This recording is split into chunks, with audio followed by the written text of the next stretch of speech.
Sziasztok! Csináljuk ma intercooler hűtőt. A most készülő projektben rendelt a tulaj egy Gorett kort, egy hűtőmagot, amivel úgy voltunk, hogy először el fog férni, aztán hát csak nem tudom befaragni a helyére. Úgyhogy maradtunk annyiban, hogy materiális méretekben ez a TurboWorks cooler fogja ellátni a hűtés feladatát, és a végeit igazából, hát egyrészt az autóra is hozzá tudom alakítani, meg áramlással tudok egy picit rajta javítani. Hogy is fogom ezt megoldani?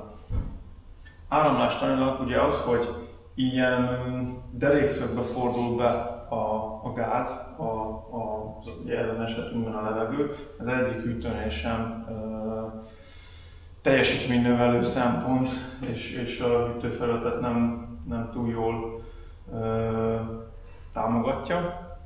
Úgyhogy ezen az oldalon innen fogunk belépni a pillangó oldalra, illetve a szívósor oldalra. Én itt ezt csak le fogom vágni és át fogom tenni a végére, mert ugye ilyen irányba jön a levegőnk, tehát sokkal könnyebben fogunk arra távozni, áramlástanilag szerintem sokkal jobb lesz.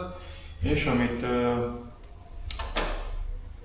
szerintem kevesen alkalmaznak itthon, és a gyári ilyen idézőles olcsó coolerekben sem nagyon látok, az egy belső lemez lesz majd, amit szeretnék kivitelezni. Ugye itt ezt az egész fenekét le fogom vágni a coolernek.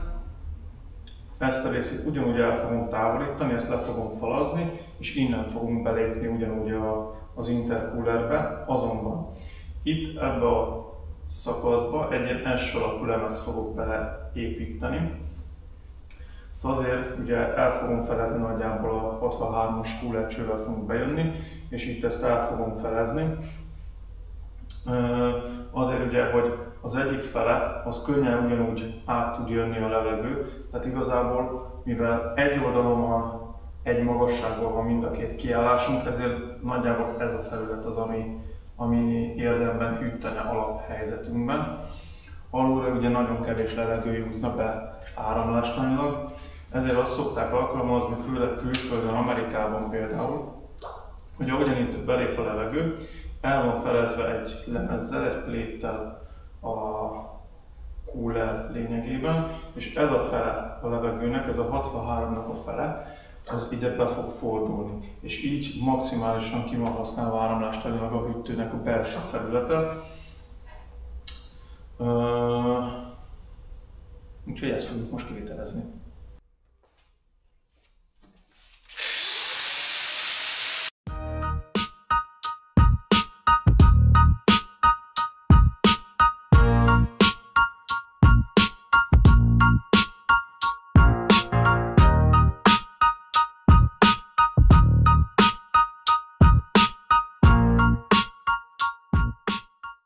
Hát valahogyan így néz ki egy intercoolernek a belső, vagyis hát éppen ennek így néz ki. Ugye akkor ezt fogom szépen itt átalakítgatni, és akkor itt ide fogunk tenni egy ilyen plétet, egy lemezkét, egy terelő lemezt, talán így javítva az áramlástanát ennek a coolernek. Ugye a másik oldalon már azért nincs értelme, mert ő itt már igazából csak gyűjti a levegőt, úgyhogy úgy gondolom ott az teljesen jó is lesz úgy. Aztán meglátjuk, hogy az IAT, a beszívott levegőhőfok hogyan fog alakulni ezzel a coolerrel. Hát kíváncsian várom, hogy mit fog mutatni.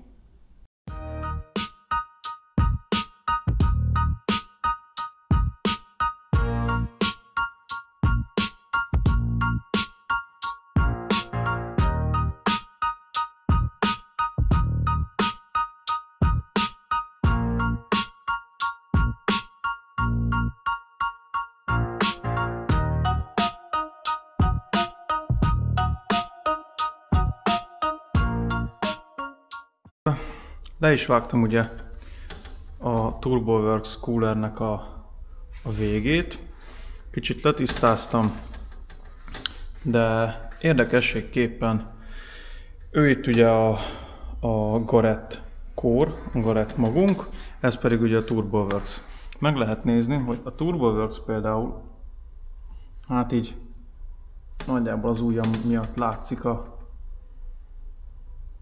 méretbeli különbség, de szerintem alapból is fog látszódni, hogy itt mekkora légrések vannak, és ő itt az eredeti Garrett.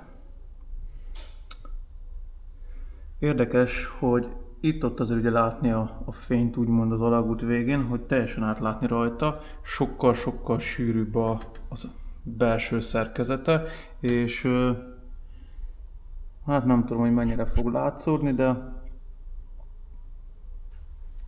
de ilyen hullámos alapból is. Tehát ez úgy tereli a levegőt, hogy minél nagyobb felületen találkozzon az alumíniummal, ellenben ugye hát vele teljesen más a kettőnek a belső szerkezete. Nyilván hát nagyon nem kell bemutatni, hogy melyik a nagyobb hatásfokú és a minőségi termék, de ha TD-tek van, higgyétek el, 300 lovat megfelelő méretekkel ő is kiszolgál.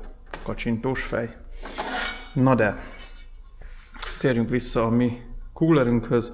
Ugye ott a fenekét le is zártam már, és itt látni benne ezt a lemezkét, ezt az áramlástani terelő cuccot. És kicsit igazából időközben módosítottam a saját ötletemen. Elvégre ide akartam betenni ezt a furatot följebb, de ugye nyilván minél középebben van, középen van a belépő, annál könnyebben ugye osztja el az is a levegőt, úgyhogy kocsiban így éppen pont el kell, hogy férjünk. Úgyhogy lassan mehet a helyére a vége, vissza lesz hegesztve. Ugye ugyanúgy a másik oldalon is megcsináltam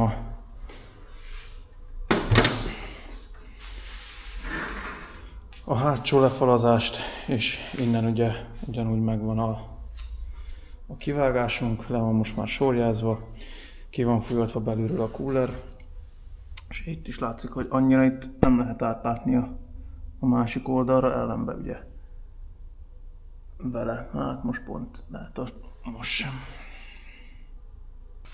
No, hát elő van készítve, le vagyunk zsírtalanítva. Tettem rá egy lemezt, amin nyilván ugye könnyebben el tudok fordulni, és ahhoz, hogy ne tapadjon a lemez, hintőport tettem rá. Hát, hosszú ujjunk most éppen nincs, mert kicsit jó idő van, úgyhogy maradunk a jól bevált rövid pólós sztorinál.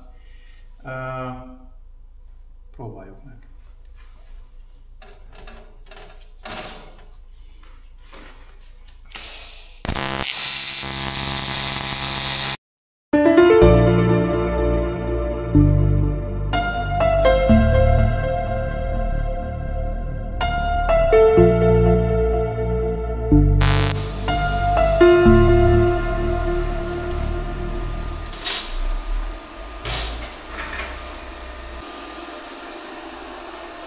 Hát úgy gondolom, hogy nem egy gyári varrat, nem is egy minősített varrat, ezért attól messze vagyunk, de csak nem köpi le a fenekét. Hát ott tartottunk, hogy hegeztem le a zsákot az intercoolerünkre. Eléggé sűrű lett a nap, igazából jöttek-mentek az emberek, de lényegében elkészültem, és már az autóhoz is faragtam a csövezését. Erről majd mindjárt egy vágóképpel dobok ide egy kis anyagot, de maga a magot és a zsákot lehegeszteni, az azt mondom, hogy tök szépen sikerült, aztán hát csak nem bírta a Wolfram, úgyhogy egy-két varrat nem lett olyan, amilyet én éppen szerettem volna. jöhet nyugodtan kommentbe a savazás, és gyertek nézzétek meg, hogy egyáltalán mire készül. Nos, hát valahogyan így nézünk ki közelebbről. De minek ez az ökörszar vide? Hát... igazából ez az autóhoz. Gyorsan összerakom, mert igazából el is készült, aztán mutatom, hogyan néz ki.